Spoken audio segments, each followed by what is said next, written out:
बातमी मुंबईमधून आहे। मुंबईमध्ये विद्यार्थ्यांच्या समर्थनार्थ आंदोलन केले जात आहे। दिल्लीतील आंदोलनाच्या समर्थनार्थ हे आंदोलन केले जात आहे।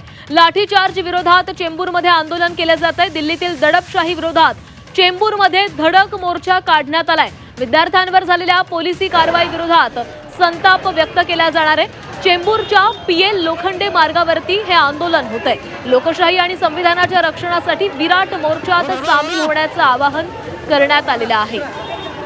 तर लाठीचार्ज विरोधात चेंबूरमध्ये हा मोर्चा काढण्यात आलेला आहे आणि